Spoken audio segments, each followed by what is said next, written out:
All right. Now we're pretty much live.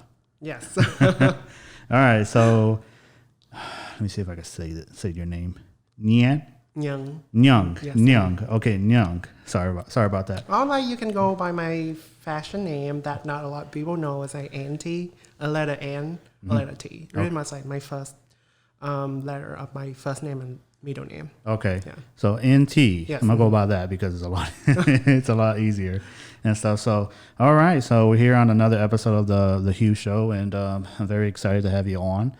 There's a lot I want to talk about, especially your design. Okay. I noticed that on Instagram you're a very traditional designer so far. Yes. Of your newer lines.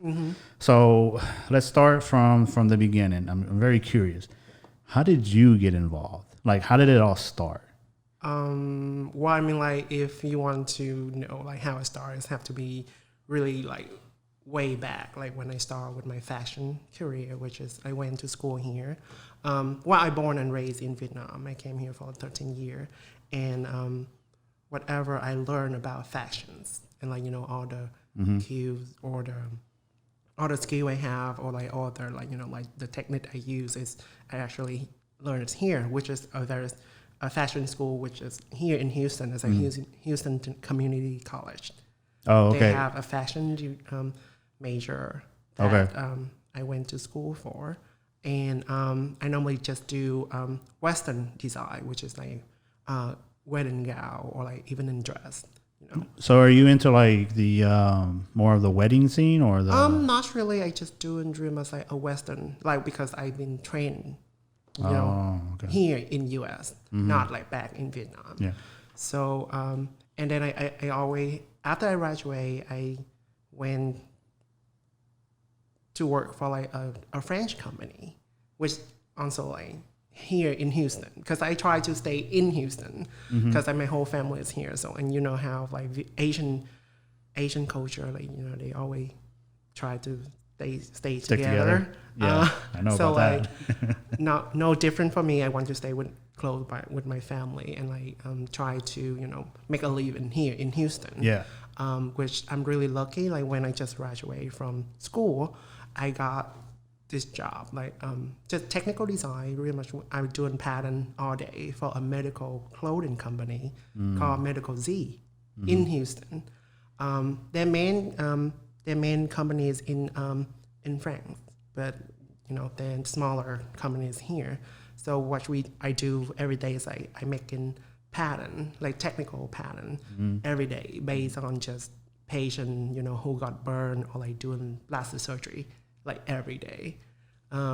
So I didn't really much like do a lot of like fashion related design. However, like last year, which is really much like when COVID started, my sister who really into traditional dress, and like I'm into traditional dress as well, but she is like a lot more. Like, Oh, your sister does the design too? No, she actually really loved wearing it. She's the model. So like she was like, oh, why not, you know, doing, you know, just traditional out, which I think like, why not? You know, I start to, you know, fall back a little bit and like more thinking about like, oh yeah, where I come from, which is Vietnam, and like we do have like a long history of the traditional dress, and I started to, you know, research and study about that.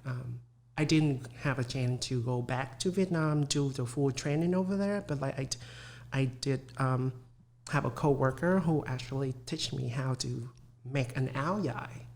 And then we started in like the company that, not the company, but like really much the studio that you know on Instagram is like Doan by Ants. It's really much like Doan is my last name. Okay. And by Ants is mean my sister and I is start with like the letter N with the name. So it's really much, that's the reason why we have that name for our studio. Yes. No, that's cool. That's cool. I like it. So your plan was basically all along just to get into fashion and just go from there? Yes. Okay, that's cool. So when did you make your first dress? When did I make my first dress? So because the the reason why I'm asking is because I notice a lot of guys, they are really into dressmaking. A lot of guys. Yeah. And sometimes I wonder why is that? You know, is it because one of my buddies, Jamel, he's going to come on the podcast pretty soon. Mm-hmm. He made a dress, and when he it's something about, I don't know what it is. It's like something about looking at a dress and seeing on a person, mm-hmm. on a person, that you just the design gets. I'm just very interested in it because you have to design it in a way to fit the body, mm-hmm. and you know, especially when he showed me the back, I was very intrigued because the back to me is, I guess if you're showing the skin on the back, it just looks cool. And I have a video I could show, but I was very intrigued by it when he was showing it to me, and he did explain to me that guys designing dresses is a thing, and there's a lot of them. Really much. Well, I mean, like, I do feel like it's man design for, you know, man design dresses. Mm-hmm. It's a sexist thing to say because is it? Is just more my opinion. So okay, don't yeah. take me wrong. No, it's no, my no, opinion. no. Is about like how we want the woman to look. Oh, okay. You know, like yeah. It's kind of harsh to say that or like to actually hear that, but it's feel like, you know, we design for, like, it's depend on, like, you know, the designer. If they want to design for they have the visions, mm-hmm. that how the woman's supposed to look like, mm-hmm. or someone that design for the women that they truly design for. And you're okay, like, oh, they have to. For me, like, when I work with my client, I listen to them a lot. I'm not. Mm-hmm. I also use in my creations or like my to design mm-hmm. a dress. But for me, I do have to listen to my client a lot. Like, mm-hmm. you know, what they need. I may just put in my opinion, like, hey, I think the idea of that is great, but maybe it's not going to look right on you because based on, you know, body figure and everything. But for some designer, they just design because they have the visions. It doesn't fit for everyday women, you know. Yeah. Like for skinny female or, like, you know, a plus size female. It's really depend on, like, you know, the designer choice to actually design a dress. Yeah. So yes, you were right about, like, how a lot of guys doing dressing design, like, you know, for female design, I guess. It's just my opinion. Don't take me wrong. Yeah, no, it's just an open discussion. We're not nothing solid here. Yeah. so that's cool. So, what part of Vietnam are you from? I actually from the south, but I'm not from Saigon. I'm actually from a small village close by Saigon. Is that further south? Or? It's actually further north, but like still in the south area. Oh, okay, that's cool. Okay, so let's see what else. So, man, my mind just went blank. I am so sorry. No, it's fine. I'm just as nervous and stuff. So the it's not a dress. What's the type of outfit that it is? How do you we put in the dress category because it's long, but it's actually, we call it ao dai because actually they actually have the top and the pants. Okay. Ao is mean the top in Vietnam, and it's really much like ao dai is mean a long top because dai is mean long. Ao dai. Yes. Ao dai. My pronunciation is getting better. Ao dai. Okay, so what type of fabric they normally use? Well, I mean, like, you can literally use a lot, like, different kind of fabric really much but we use a lot of silk. Like silk crepe, or like just like traditional, like Vietnamese silk, because like we do make silk in Vietnam. Mm-hmm. Yeah, so like we use a lot of fabric from Vietnam. Okay, so are you pretty when you do design? Are you pretty traditional, or do you like to be very bold towards it? For me, I do want to do something just more than just a traditional neckline, traditional silhouette. I want something, a lot more bold. but again, I need to make something that I'm able to sell, because it's really much the end of the day that's what I'm for that, because like I mentioned before, when I do marry my girlfriend, we are going to have a traditional tea party, and yes. I may want to do something pretty bold.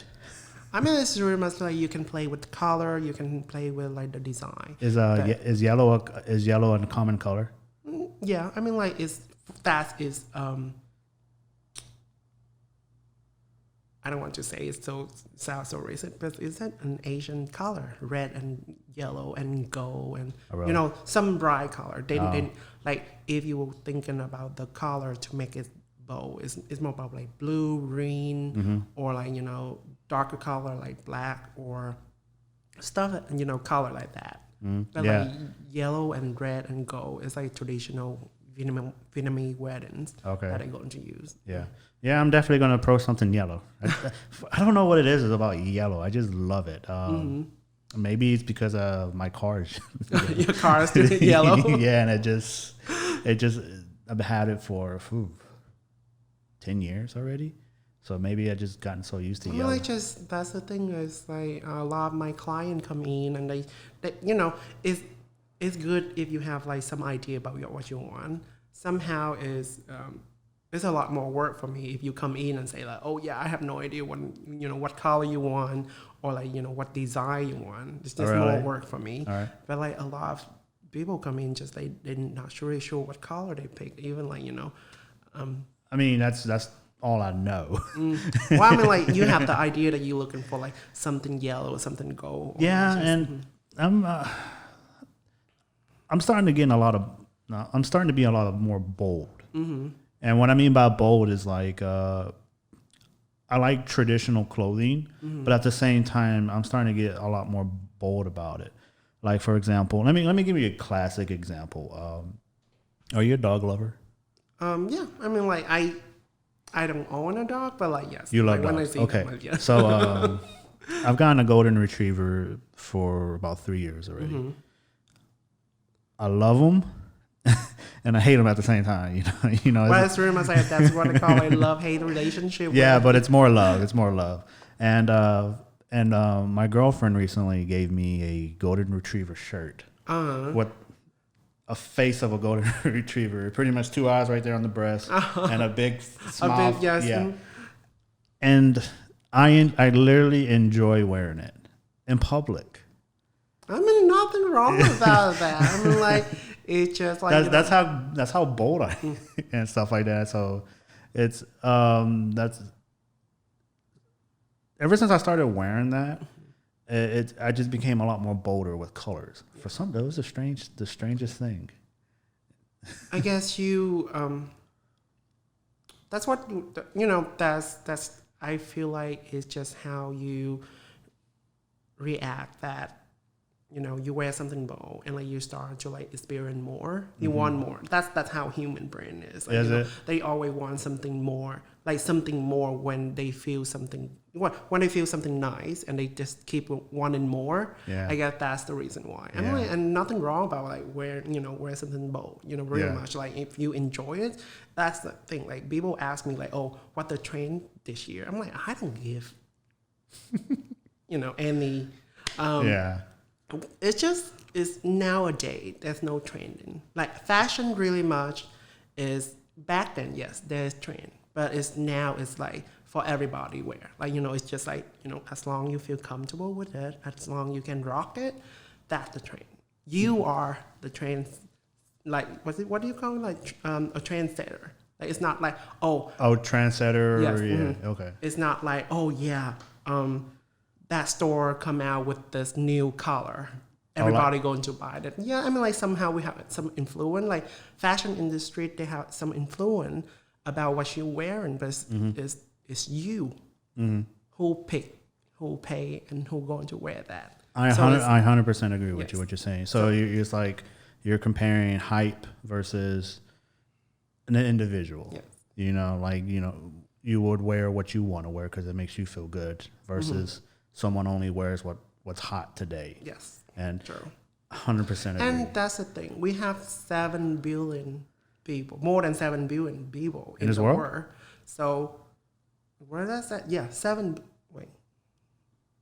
In this world? Yeah. Really? Is that it? 7 billion. Yeah. 7.2 billion people in this world. So there will be someone looking at you and say, "Oh yeah, that guy is hot. That's what you're wearing is hot." So I wish someone would tell me that. well, I mean, a lot of people need just to be like, straight up and say, "Hey, you look nice." And Yeah. like, you just have to be not get offensive. Yeah. Yes. Yeah. So that's how I felt with Nicholas, because he's very, very bold. Yes. He likes to wear his dresses and he likes to wear his high heels, and I show a lot of my friends they compliment him. That's what, and I was like, yeah, he's on the next. He's very comfortable. Yes. On the next level, and so what about you? I noticed that you wear heels. I don't wear heel a lot. This outfit, my fiance pick out for me. I'm like, oh yeah, he was like, oh, wear this top, wear this pants. He agreed. I fine. love the top. Oh, thanks. It's good. Yeah, it's like one of my friends in Vietnam actually designed and made that, so I just really supported him. Yes. Yeah, it looks great. It's Yes. something I would wear. Thank you. So yeah, I mean, like he definitely going to, yeah. So when did you start wearing heels?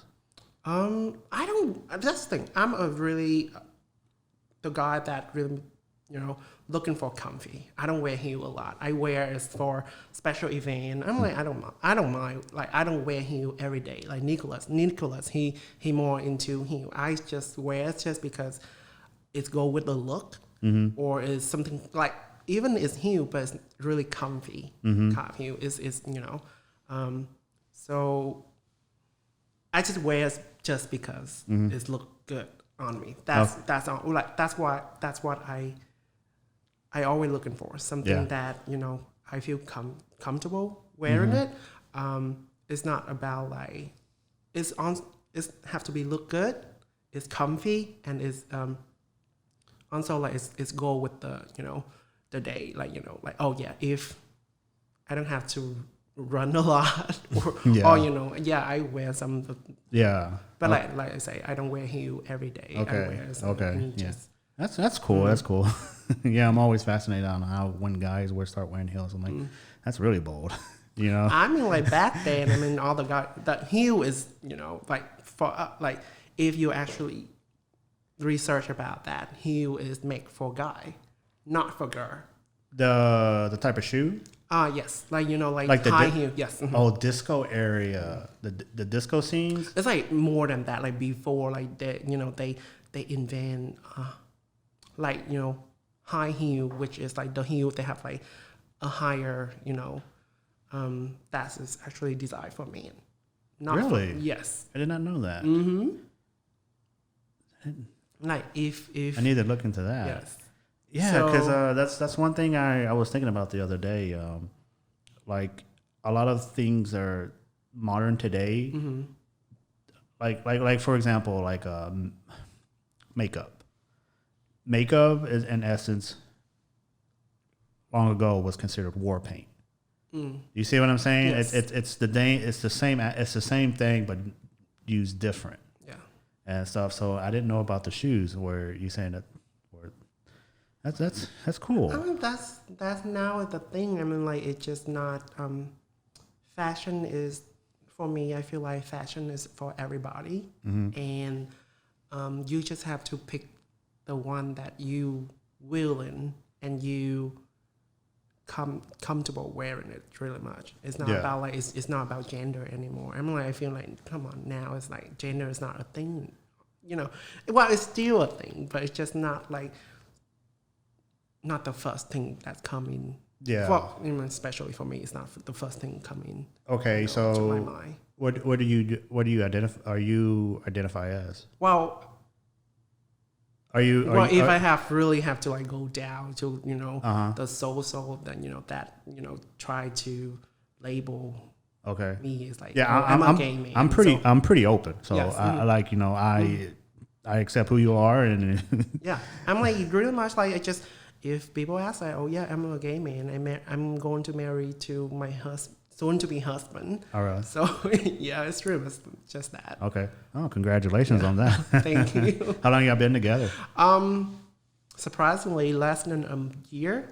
Really? Yes. Well, I mean, like, you don't know when you're going to die, so why not? You know, like, you met the guy and you think he's the right one, so why not? Why are you wasting your time just, you know, looking for something else? My girlfriend will love you right now. Yeah, so that's cool. Yeah, because a lot of people just like question it. Well, I mean, like, people that know me really question it when I got into the relationship with my fiance right now, because like I just know him last year. You know, we went out for a day and then we got hooked and just. How'd y'all meet? How did y'all meet? Wow, a modern story, Tinder. That's what happened. Hey, I met my girlfriend on Hinge. Hey, and it's like I'm surprised that I actually got a husband instead of like COVID, you know. So like, yeah. Oh, it was during COVID? Yeah, it was during COVID, and like he was really well.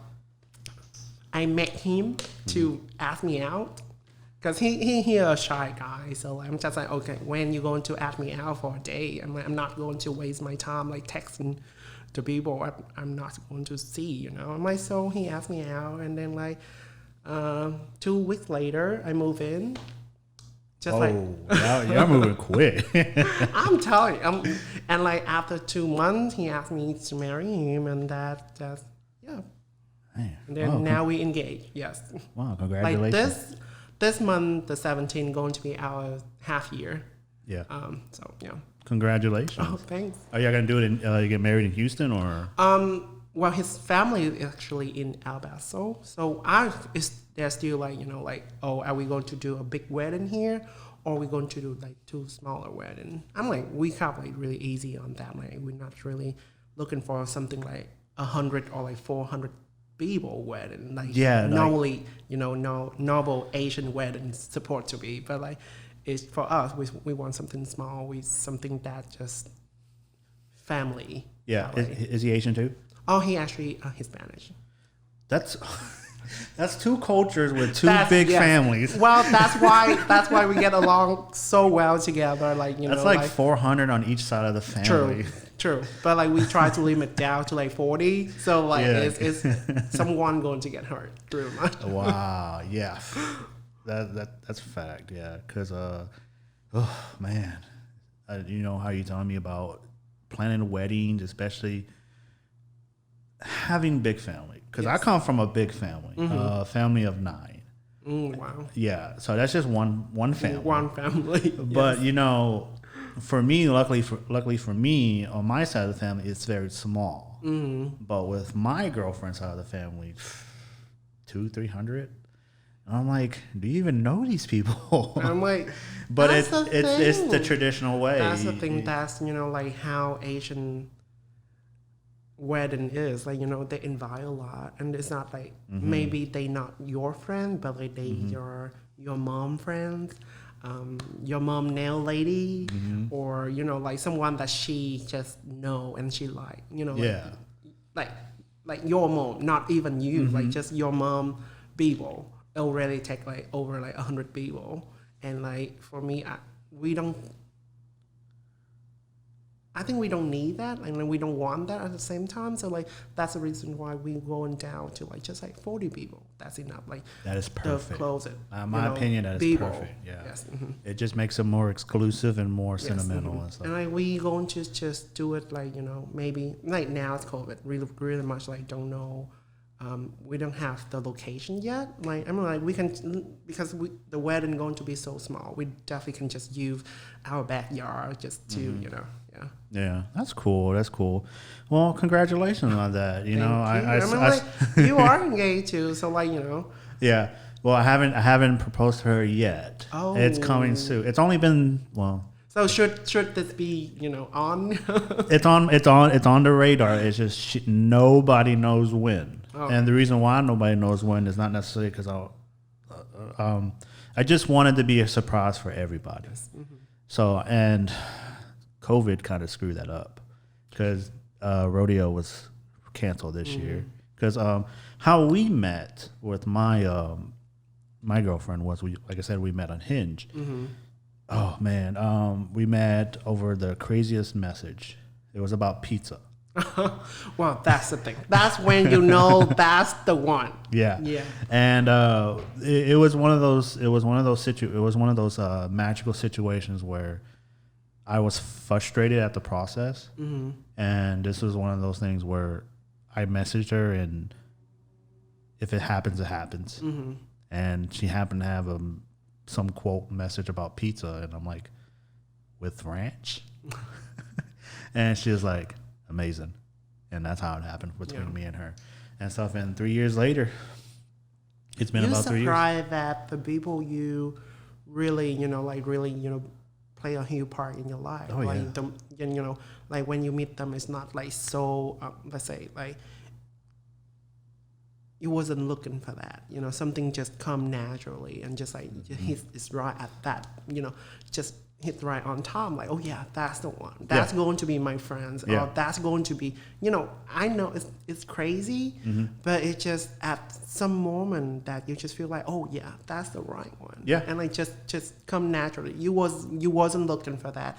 There's no effort for, both you put in. Like, there's not like, you didn't looking for anything. You just be you. And that win is just, Oh, definitely. I was being me. Yeah. So this one right here was, well, not this one right here, but her name is Nancy. I was just being very natural, very comfortable. And I mean, I've been on dates, plenty of dates before her. And this one is just, everything just flowed. yes. Like when it's the right one, it just doesn't make you feel like, oh, is your interview of your lifetime. It's more like talking with friends, and even you guys just met like 30 minutes ago, and but like it feels so close. Like when you can, the right person make you feel like you're able to be yourself. You don't have to, because nowadays people are different, but like some people try to put on a face, like to go out there so no one judge them. But like the moment when you met the person, you can be truly yourself. That's when is you realize, oh yeah, she or he going to be a part of your life. So yeah, you don't need a $500 first date dinner. Yes.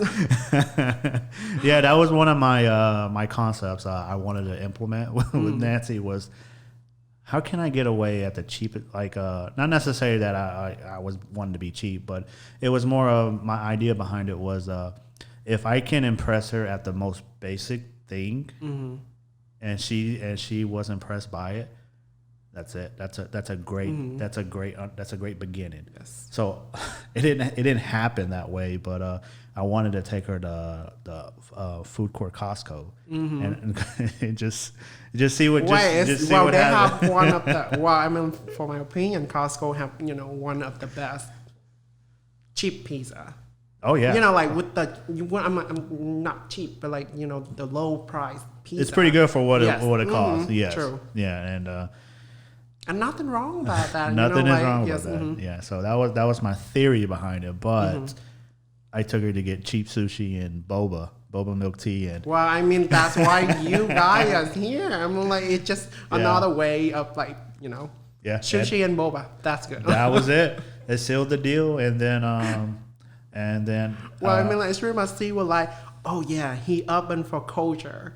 That's the guy. Like because you like she is Asian, and like of course like. Sooner or later, she going to drag you to a boba place, or like hey honey, try this raw sushi dish. Yes.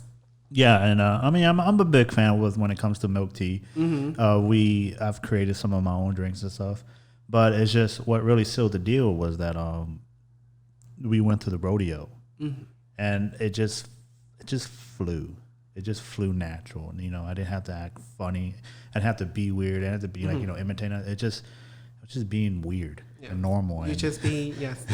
And it worked and stuff. So that's how my story was and stuff. But your story, congratulations. I'm really happy. Thank you. I'm really happy, when people find love. Yeah. It's a great thing, but also it's a hard thing to find sometimes. True. You got to go through a lot of things. You got to go through a lot of crap and stuff. So congratulations again. And to you. Thank you. So you're as being Asian, how hard is it to be Asian and gay? Is it something like in your culture like that's just naturally accepted now? Well, I mean, like if because for me, I don't feel any hard, like because I do know how to block people out. Like I do know how the way to put myself first. I'm telling all my friends know that, all my family know that, even my fiance know that. I always call myself a selfish person because I know I always put myself first.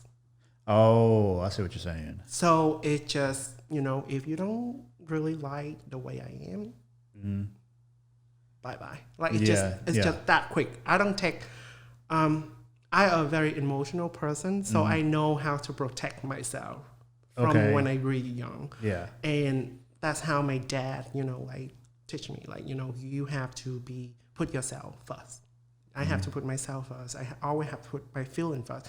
It's always about me first. Like I say, it's a selfish thing to say and to do, but that's how I survive my journey really much. And I never have any harsh time feeling that being gay is hard, being Asian gay is hard, being Asian gay and not from here, I'm not trying to make it sound like a bad thing. No, not at all. For me, it's not at all.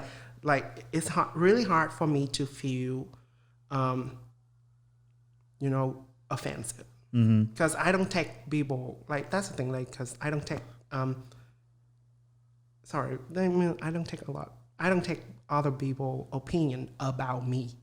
Yeah, that's important. Yes. Because one thing I wanted to kind of promote is that one of my goals is I want to showcase that, like I said, I'm not trying to necessarily be offensive of saying how does it feel to be Asian and gay.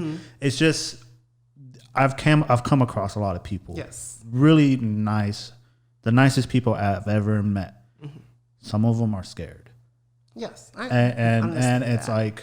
Because of not necessarily. It's just I just want to be more open about it. And and that the thing is not about of course, back then, people in the closet, people feel afraid of, how other people react. But come on, it's 2021. Exactly. COVID's still out there. You don't know when, that's the thing.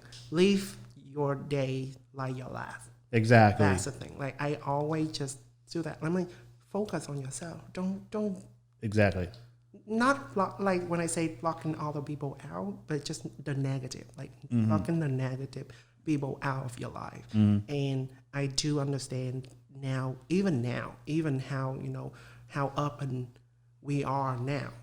There's still people still afraid. Of course, they question themselves: are they gay, or are they lesbian or whatnot? But sooner or later, they have to realize who they are and live with it. And that's what I'm trying to do. Is I'm just trying to say, it's okay. Yeah. It's okay. Be who you want to be. Express it. Do what you want. If people don't like it, it's okay. Opinions shouldn't break you. Like I say from the beginning, there's 7.2 billion people in the world. Yeah. There will be someone that understands you, who like you. Yeah, because I'm always misunderstood.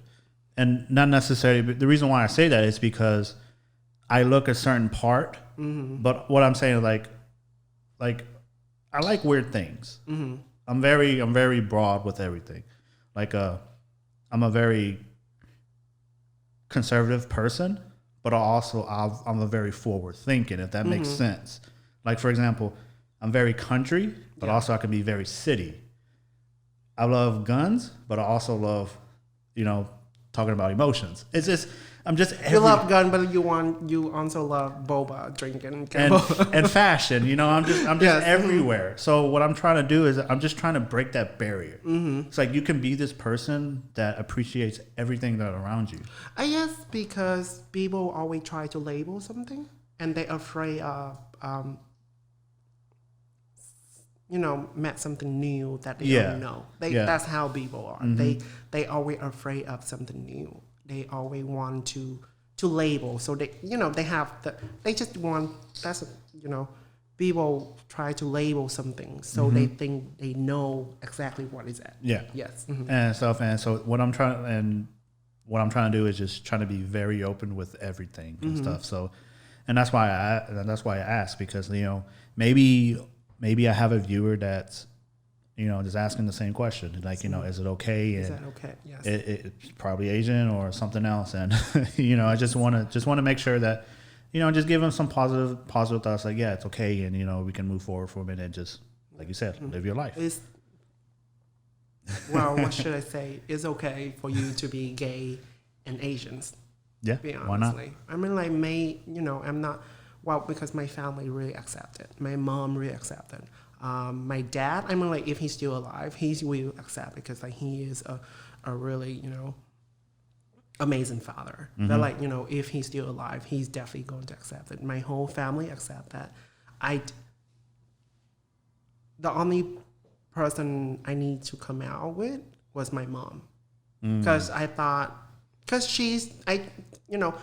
even before I come out with her, everybody know. Like I say, I don't hide myself. Everybody know. But she is just someone that I don't want to hurt. And I thought, for a longest time, I thought she will be the one that won't accept it. She has, like, conservative views, or no? I mean, like, what I got back then, yes. Yeah.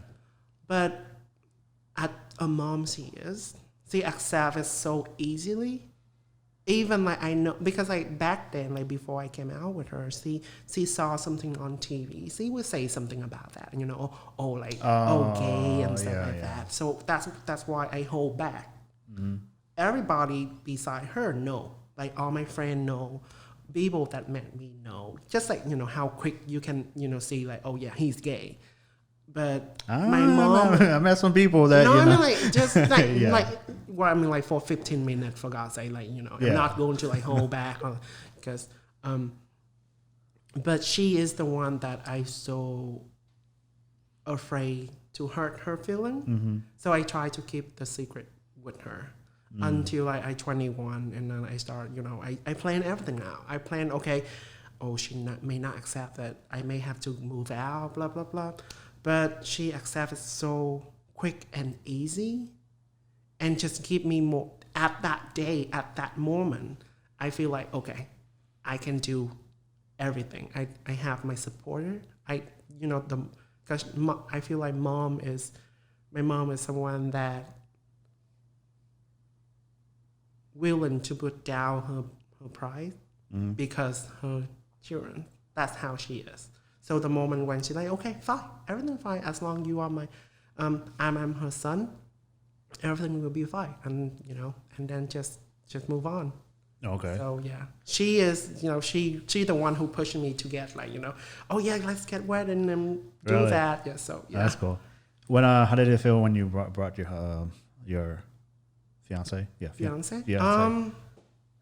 Surprisingly, really. Easy. I have to. They surprised me. My family surprised me. Really? How friendly they are with my fiance, and I even knowing that I just know him for a couple months.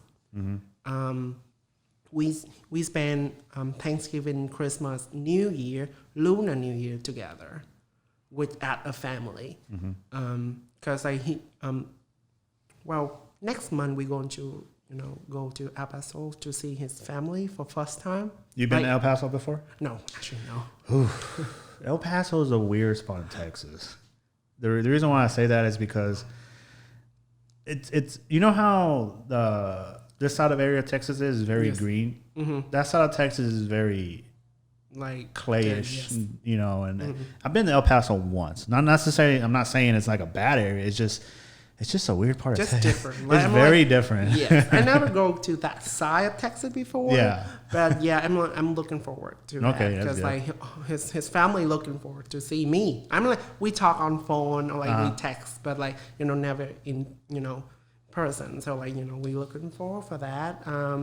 But yeah, my family was really easy. Like overall they was easy. That's like, good. Really open people. So yeah. That's good. Was there like a weight off your shoulder when everyone met him? Well, when your mom found out that you were gay. When Yeah, you I mean, went like that's was like it was like really a relay that like I'm like, oh my gosh, see she didn't care at all. Like all that time I've been holding in, but yeah, but it was a really moment for me. Okay. To be honestly, and like after that, I just be more comfortable with who I am and just be out there. Because like she is very much the only person I don't want to, because who I am hurt her. That's the only person. So like, but like after she accept me, I'm like, yeah, I was just that's good. like now, just being me, and So okay, that's cool. So going back to your designing, what is next? Like what are you stirring up in the pot? Well, I mean, like now we do custom. We do retail. Most of our retail actually just like we bought it from other manufacturers in Vietnam and then just resell it here. But our goal is just actually able to do that ourselves because we do have a shop in Vietnam that do our custom order. But we want to do, expand it a little more. I also want to, somehow make it my full-time job instead of just like, my part-time, which is I just, focus on during weekend. Yeah. Yeah. So as a designer in Houston, what are some challenges to kind of like, get your brand out there? Like, because I know one thing I know is that Houston is not like the capital of fashion, but it is there is movement going around. I have a lot of friends that are trying to make it. Yes. Because I just find it strange how diverse Houston is. Yes. There's like no sense of fashion. Like there's just like what I'm saying, like how you have it on the West Coast and the East Coast, Fashion Weekend is very big in New York as well as in California, but it's like, how come there's not one in Houston? one of the most diverse cities? There is, but it's not as big as, either California or New York. Like, say like, for us as a fashion designer, when we graduate, we've tried to find job. And like I say, there wasn't a lot of job opening here in Houston. So like, a lot of my friends have to move to California or New York to actually live in their dream. And you was right, just, because I guess just because like we don't have a lot of like fashion relay company here in Houston or Texas, So, but like you say just like earlier, there is movement, which is, which you can see a lot more nowadays, or like, compared to like the back 5 years ago or 10 years ago, you don't see that much, but like now you actually knowing people doing fashion here in Houston, and I try their best to like building their brand and everything. Yes. So, what was I gonna say? God, my mind is blanking today. So,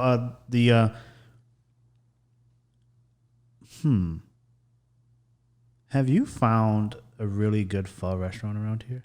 Pho restaurant? What is your favorite? I'm curious to know. Ah, gosh. Have you found one that's really, really good?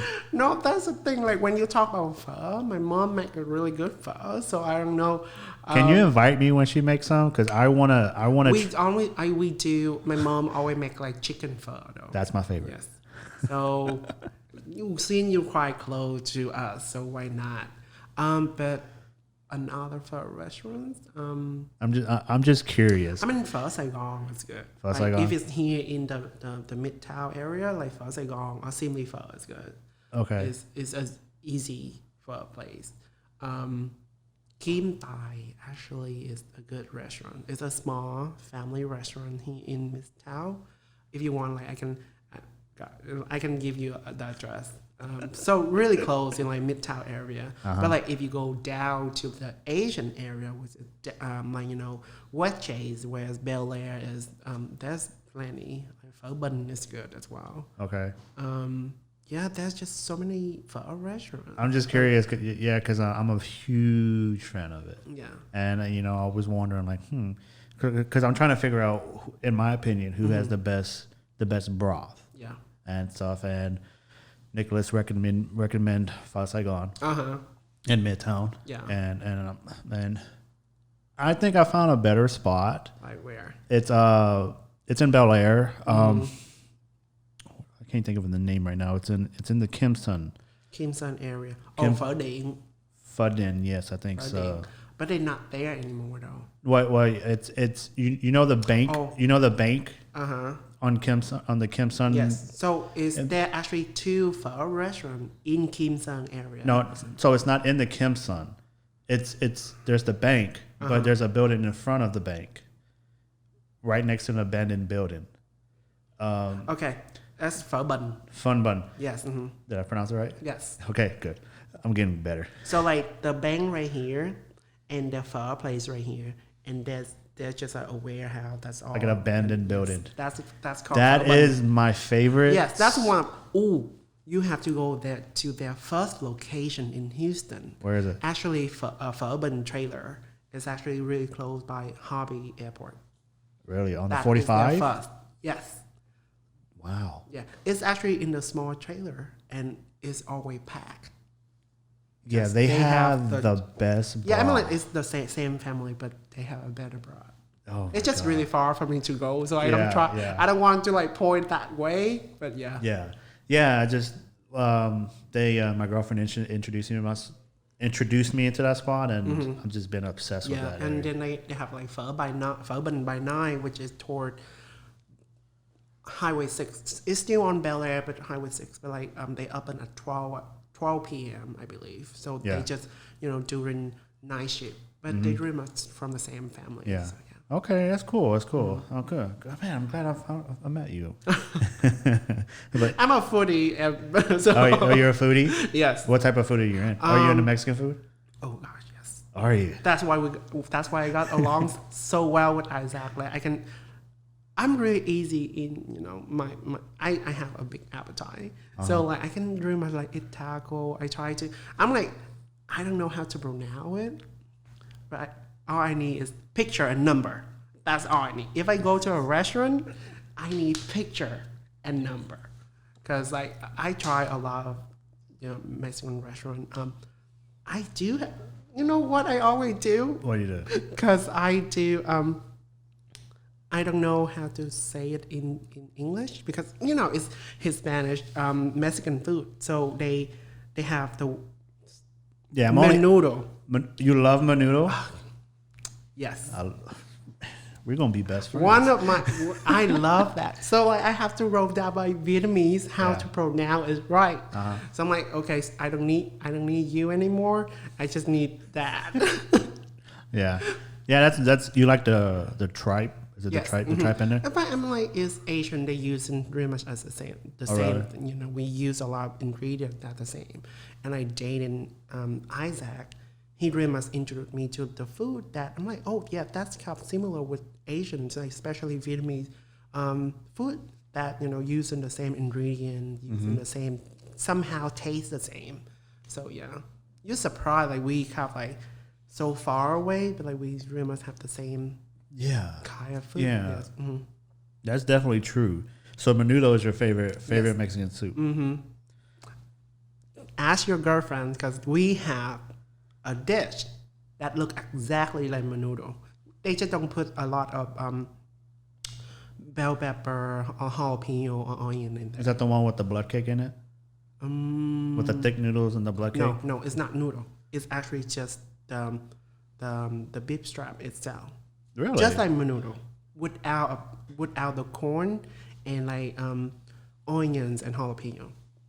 Oh, but the broth is similar. Yeah, somehow similar. Yes. Oh, so it's like a bone broth with a ridiculous amount of spices in there. And yes, true. Really? They call it pha lau. Yeah, Pha lau. Yes. Yeah. Yeah. Okay. Yeah. So we really much have Spanish. Mexican food and Vietnamese somehow kind of alike. So Maybe that's why I love pho so much. Yeah. Because I'm a huge fan of soup. Mm-hmm. I mean, I'm only half Mexican, but I don't know any Spanish. But yeah, I'm obsessed with pho. I love menudo. Menudo is great, especially when you put like you chop the onions and then you put cilantro and then you throw lemon on top. Gosh. Yeah, it's great. That's You're gonna love El Paso. When I'm sick, that's my go-to dish. Like really? Yeah. Because he don't know how to make Vietnamese noodles or like rice soup. So like now I live with him. So like when I'm sick, I need him to get me menudo. I'm like, menudo, just go get it. Where you go get your menudo? It's a restaurant / house on Richmond.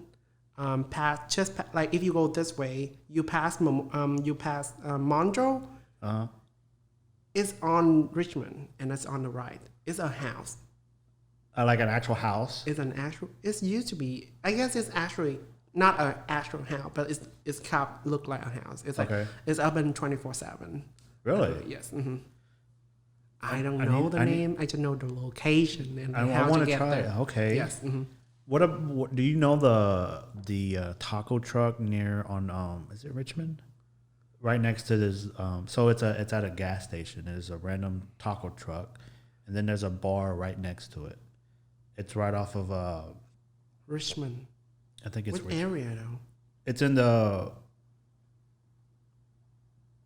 I don't know. What's in this area near here? The Heights. No, it's not the Heights. It's the Kirby area. Kirby area. Kirby? I think it's near Kirby. Yeah.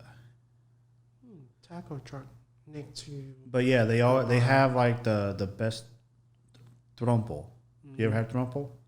I may. It's like so I need picture. Like I say, I need picture and number. So what it is, let me see if I can explain it. What it is that it's meat on a wheel, and it turns. So it's like a big cone, like a meat on a cone, and it turns and they cut it. Oh, okay. And then they put it on tacos. Ooh, that's trompo. I wish I knew the name of the spot. Yeah, that's where my girlfriend takes me to get tacos. That's the thing though about taco. It's bad at food truck.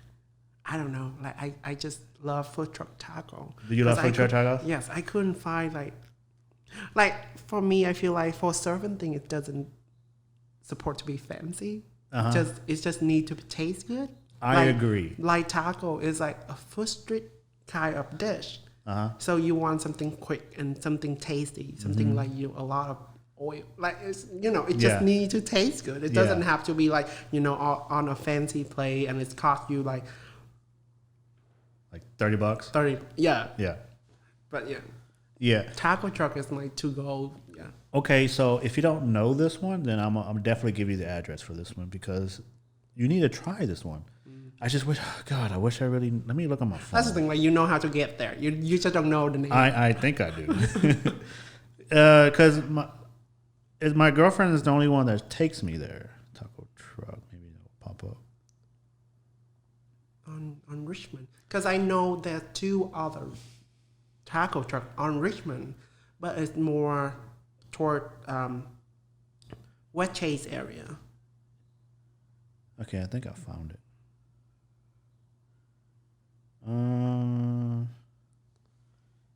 Yeah, it's near an ice house. Yep, this is it. This Tacos Tierra Caliente. Okay. You just have to send me like I think that's what it is. But yeah, it's in a truck. It's right next to a bar, and it's always packed. But in my opinion, they have the best within Houston. Not on the outskirts of Houston, because that's a whole different scene. But within Houston, They have the best tacos. It's Tacos Tierra Caliente. I think I'm pretty sure I'm botching that name, but it's on Alabama Street, West Alabama, in Houston. And in Houston. Yeah, they're within the loop. They have the best taco trucks. Now, outside the loop, it's you say there's the whole word, you know. Yeah, there's a difference. You don't want to mess with that. You don't want to name or. Houston is weird because you have there's food within the loop that are good, but there's food out of the loop that are even better. Better, yes. Like for example, when it comes to Mexican food, in the what's the area? I can't think of it, man. I can't think right now. It's northeast.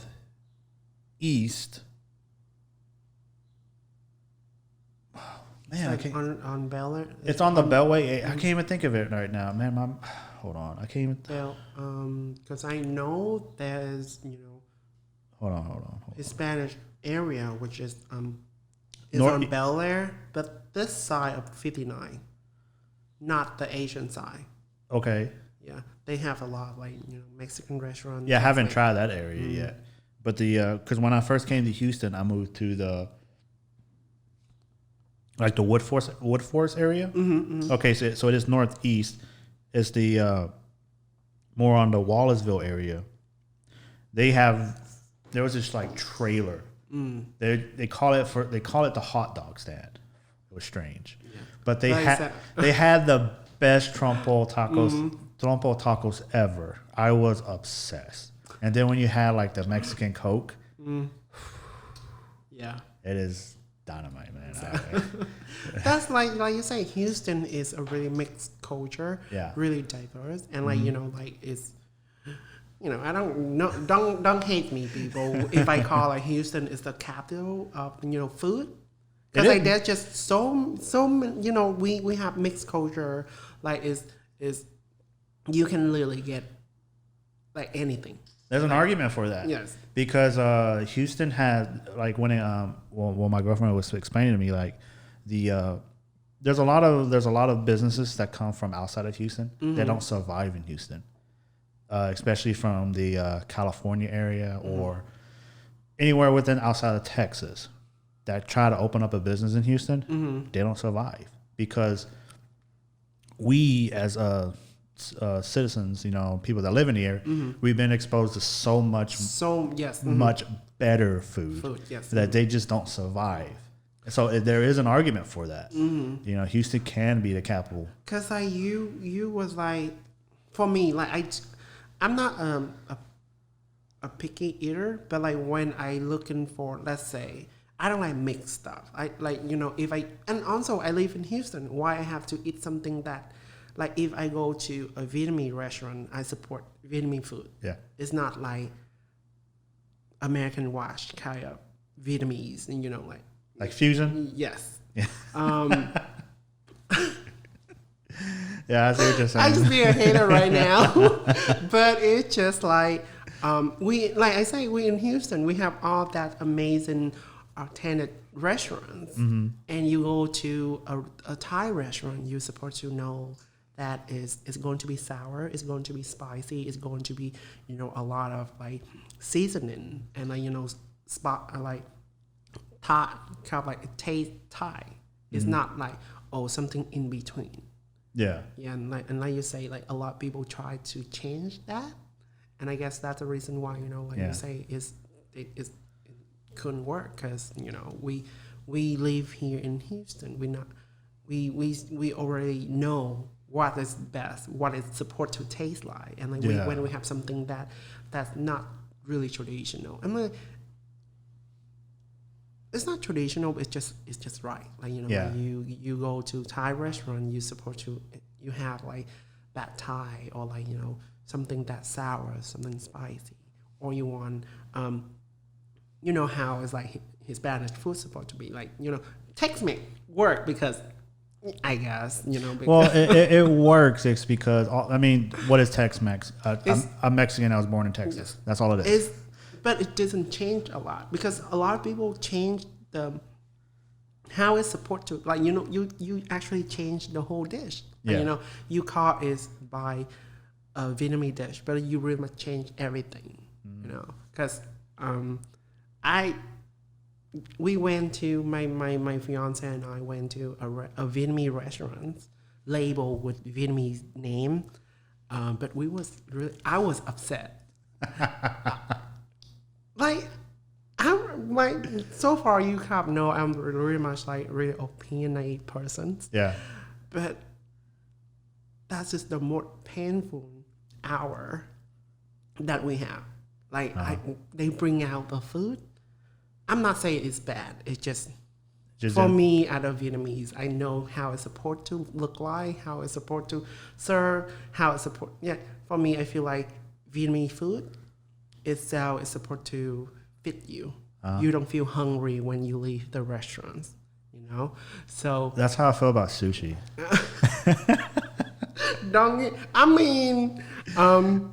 Like Chinese people, it's like all about like healthy, healthy lifestyle. No, so I guess that's just how you're supposed to feel when you leave the restaurant.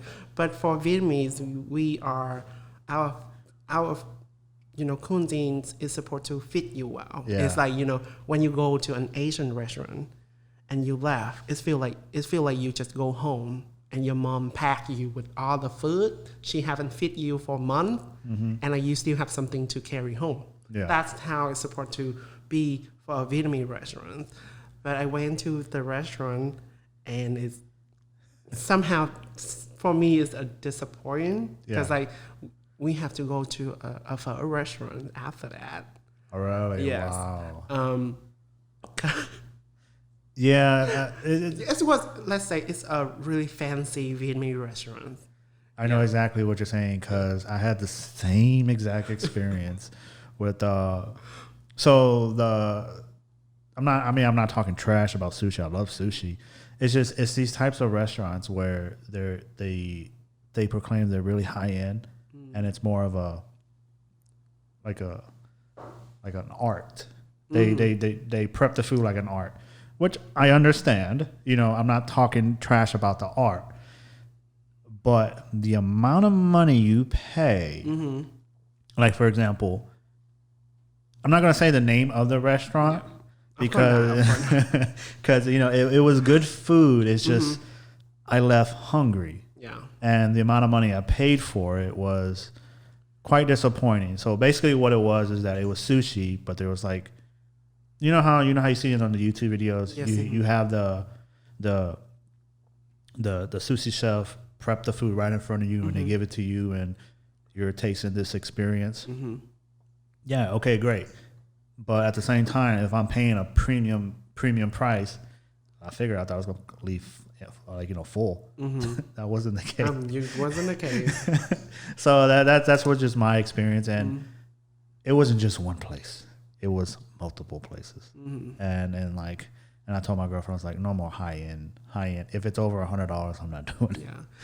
I'm not talking about we being cheap, but it's just like, I was being very reasonable. Yes. If it's like you say, it's, you go to a restaurant, you want to enjoy the food, but you want to somehow feel full. Like for a foodie like us, we yes. Yeah, I'm thick. There's a reason why I'm thick for a reason. So it's just like but that's the thing. Like for Japanese food, it's more about like the presentations and how fresh the cut of the fish is, and like the ingredient that you're going to use.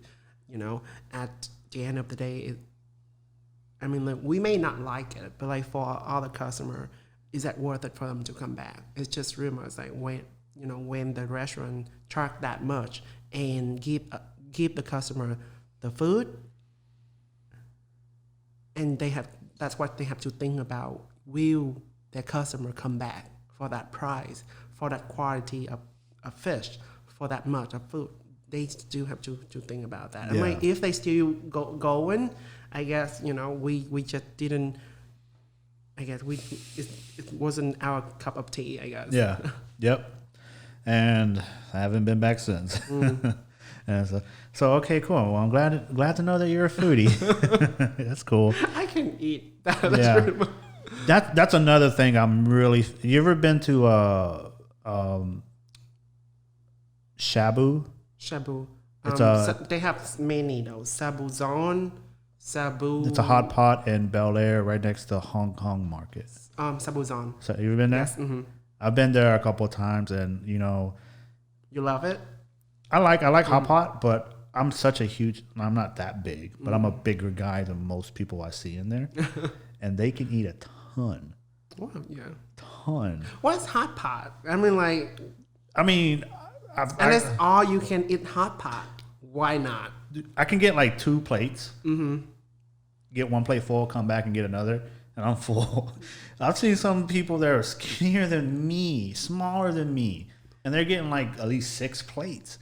I'm like, I was like, man, where do you put it? So I was like, well, I guess there's a zip bag in the bag. So. Yeah, because then people go to town over there and stuff, but it's cool. Yeah, but hot pot is really much also one of my favorite hot pot place. Oh, really? Sabuzon, yes. Sabuzon? Yes. Mm-hmm. Yeah, it was about before COVID, and I haven't been back since. So. Oh, yeah. Well, they still doing really good. I mean, it's busy. Yeah, when they first start, and it was packed. You have to wait an hour or more to get in. Yeah. Yeah, but yeah, they do. I have to say they're doing a good job. Were they the first one to break the cycle, where you were able to pick out your own? Mm-hmm. Because I noticed that some of them were you order on the menu. You order, or it's actually just come like that. Mm-hmm. Mm-hmm. Yeah. And like with the price, really, reasonable price. Like I believe $30 something, and like all you can eat. Why not? Yeah, and it gave you your own bowl too. Yes, that was your own soup. You can you don't have to like fighting with your girlfriend that I want something spicy, or like you want some just like Oh yeah, she's a spicy lover. Yeah. I hate spice. I can't do spice, man. It just makes me feel uncomfortable. Mm-hmm. Are you a spicy person? Yes. Oh. Are you like Thai spice? Because they like they love their spicy stuff. Yes. Mm-hmm. Oh. Can't do that. No. But it's just like it's make you feel, when you eat spicy, you just eat more because like really, it's and that's how I feel like I need some spicy in there. Like that's all I'm looking for. Like sriracha bottle or like some chili oil to like put in more. Yeah. Yes, yeah. Oh man, yeah. I just can never get on the train with that. It just like I said, it just makes me uncomfortable and I'm sweating and stuff. That's cool. Man, we're already at an hour. Yeah. See, it goes by real quick.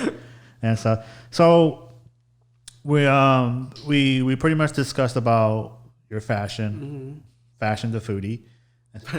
So, are you having any shows coming up anytime soon?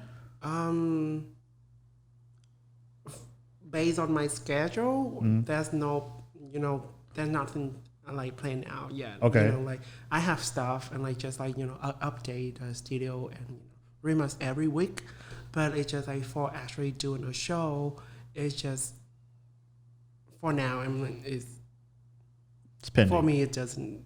I don't have time for that. Oh, okay. That there's people actually ask me to be in the show, but I just like got busy. I try to squeeze in everything, but for now, I am not really doing any show. Okay. Like I do a photo shoot by my own. So. How did you not? Well, you did a recent one on the Rice University, right? That's the recent one is actually in the Mino collections area. Okay. That's what we did. Yeah. Okay. Yeah, because I saw on your Instagram you did the one on the Rice University. Yeah, I don't like in my personal Instagram. I don't post a lot. Like I mean, like it's because I'm focused more on my my business Instagram. Yeah. Yeah. Yeah, because I was going to ask you because I did a short film on Rice University. I got kicked out. Wow. I mean, because it was how I get in there. Well, it's not hard to get there, but it's like I pull that up. Well, I mean, it's just I got lucky. You just got lucky. I got lucky. Yeah. I was doing it during Sunday. That's what happened. I did it on Sunday.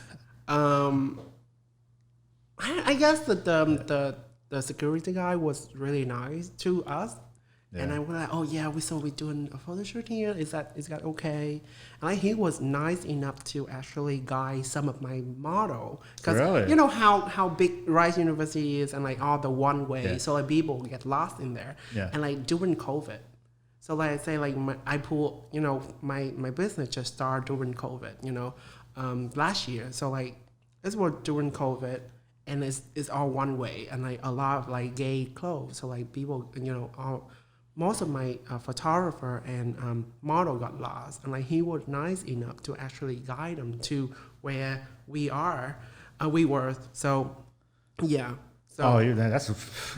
they was really nice to us. I don't know. I had a misunfortunate situation. I mean, to respect of Rice University, I mean they have every right to do what they did. Yes, of course. But what happened with me was that was that during last year or like? This was 3 years ago, 4 years. It's been some time. Yeah, I guess I was just lucky because it's during COVID and like no one there. Yeah. Well, there's just, like I said, there's nothing wrong with it. But it was a story I wanted to talk about. Is that this is the first time this is during my phase of wanting to do short films, and this is one of those projects where I had everything aligned. I paid the director, I had a makeup artist, I had an actress and everything, and everybody that was there was paid. Yeah. So this was one of those things where I had to learn in the process that I didn't know anything about permits. Oh, true. So when we was filming that day, it was on a Sunday. And what happened on that day, it was some kind of like parents come in and I guess that's the reason why they didn't. But I think what happened was that I had such a large crowd. Okay. And we were how many? About 10. Well, we have more than that. But it was just a camera, right?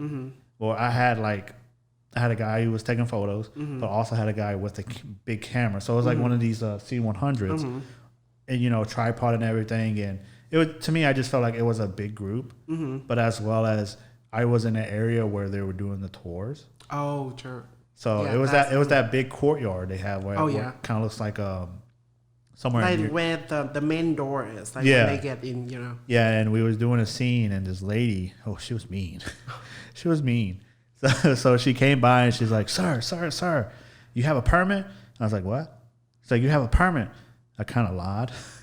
And I was like, yeah. And they're like, all right, well, show it to me. And then I was like, I ain't got a permit. And then she just kicked us out. Ooh, and I just never really been back to Rice. And so that's why I was asking, like how was I able to set foot? Well, just lucky. Yeah. Like I say, I was.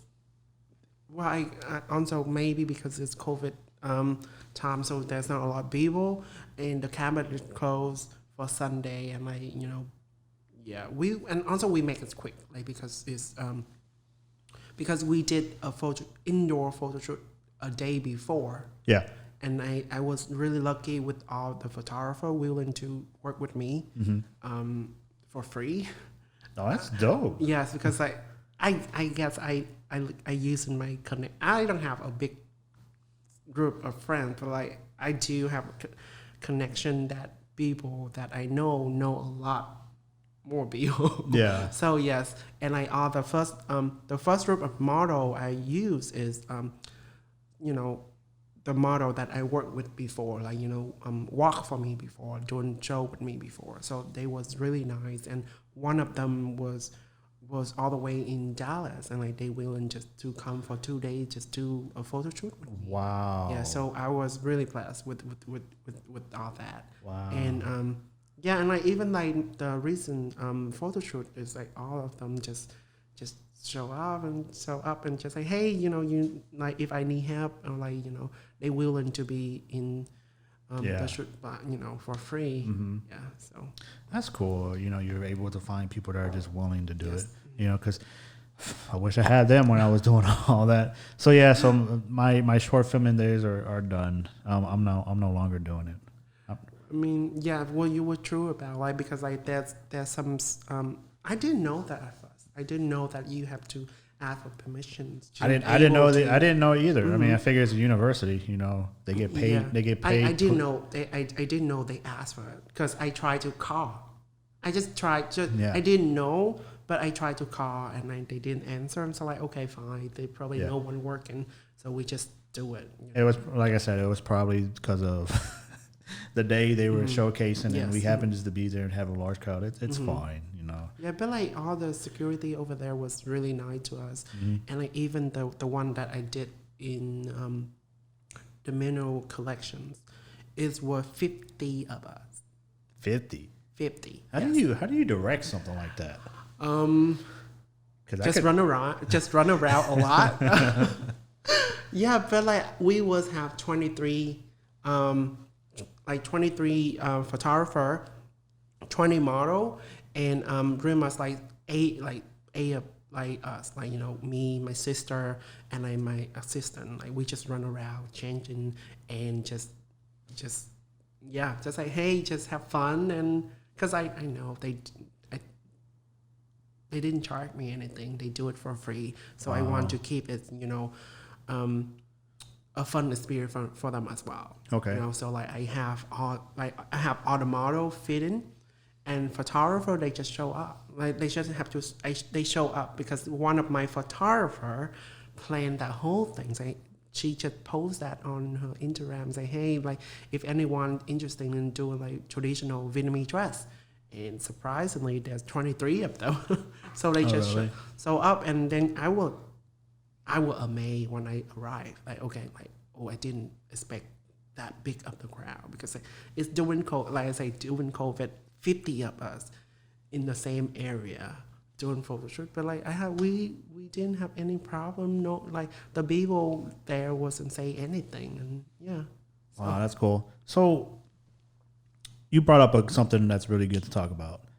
How do you manage a project like that from the start to getting people wanting to be involved and executing it? Because that was one of the issues with, especially for someone that doesn't know much. What I mean by not know much, but doesn't know the right people to execute a project. What was if you had to do it all over again? What was the one thing you would have done different? Well, not necessarily that project, but any project. What would you do different? I wish I have more. The only thing that I would ever change is have everything actually planned out. Because for me, I someone that go with the flow, kind of if you show up, yes, you doing it, and just about I need to pretty much plan out everything. For me as a person, I plan out everything, but however, I go with the flow, which is if it's happened, it's happened. If it happened, if it's go with my plan, it's fine. But if it happens to be not, it's okay too. But, you don't want to, because something wrong happened and you stress out, which I did at one point. When I did my first photo shoot with a big crowd, I just stressed out because someone that, because there's just so many of them and you are the only one who in charge. And of course, you can't able just to guide everybody. So pretty much if I have to do it all over again, which I will soon, I just have to really sit down and talk to all the people I'm going to work with, or at least just have their contact, or in the group chat, hey, this is what I want to do, or this is how I want the photos to look like. Because I really much working with a lot of photographers, each of them have their own style, which somehow doesn't work with my the way I want my brand to look, somehow. And also, which traditional dress is have to be taken picture a certain way. It cannot to be too sexy. Because how traditional, like when you talk about traditional, especially Asian traditional, it's really, it's all about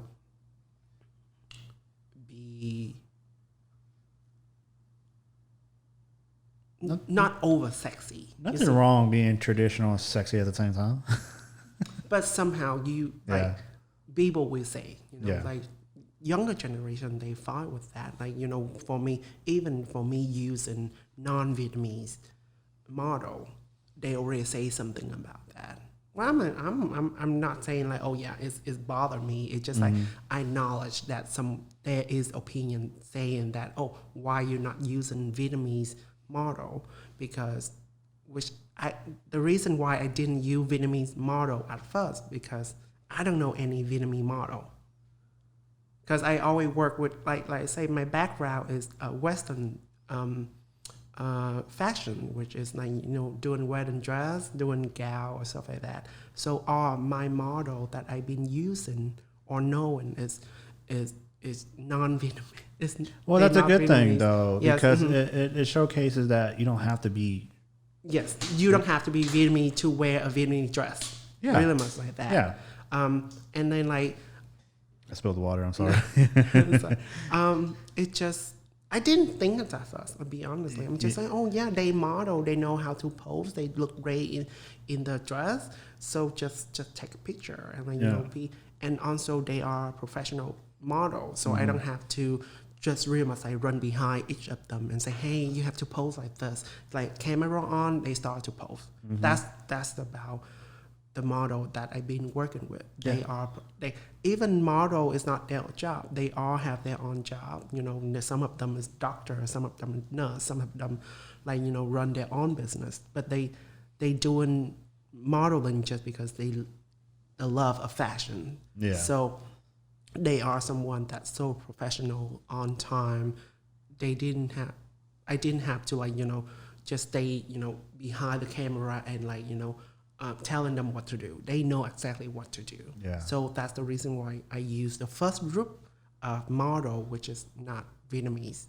Yeah. But there is people that they come in. They didn't say anything mean. They just say, oh, why don't you use Vietnamese model? Why you use non-Vietnamese model? Because I did use a couple black models at first, which I'm still using. I will using. Yeah. So you're showcasing the possibility that hey, there will be someone that's not Asian culture that will have to wear it at the. Is it? And also, we in U.S. is a diverse country. Yeah. A Vietnamese guy can marry with African American guy. Or a Vietnamese girl can marry to a white guy, or like me. A Vietnamese guy can marry to his man. Yeah. I'm like there's so I don't think I'm going to just use Vietnamese model. I'm going to use whoever willing to model my outfit. Yeah. I'm quite curious on how I'm going to look in it. And one of those traditional outfits, because you're going to look okay. Don't worry. Yeah, just okay. I'm like you. Like if you're afraid, you're going to look weird or what? It's not weird. It's just like I said, it's just it's something out of the norm for me, and I'm just something I never seen myself in it. I mean, I've seen blue jeans and all that kind of stuff, but I just never seen myself in that type of outfit because I never thought about it. Until she brought it up. You're going to feel great. That's great. That's great. And so like what you're saying, it's coming. Things are coming around to where you will have culture with mixed ethnicity. So it's okay to take photos in traditional dresses and traditional outfits with different types. Because and I surprisingly actually what I did.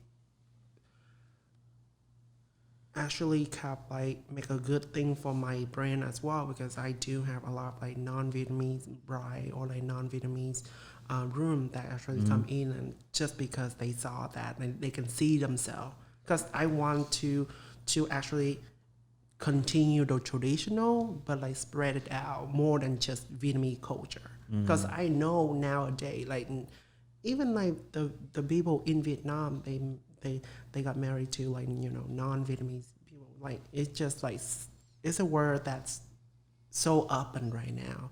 Why limit yourself just in the box? Yeah, that's true, and it's not going anywhere. The world is changing at a fast pace, and people need to understand that. You just have to be open-minded. Be open-minded. And then people just like sometimes they need to see it to realize that. You see what I mean? I'm like, yeah. Hate it or love it, people, man. It's going to stay and stuff. So we're at an hour and 25 minutes. Wow, man, it's a great podcast, a great episode. I've enjoyed it. So, is there a way for the audience able to get in contact with you and get in contact with you as well as just to see more of your work? Oh yes, sure. I definitely going to give you like a lot more information about like my business account, Instagram account, or like you can just stream us like.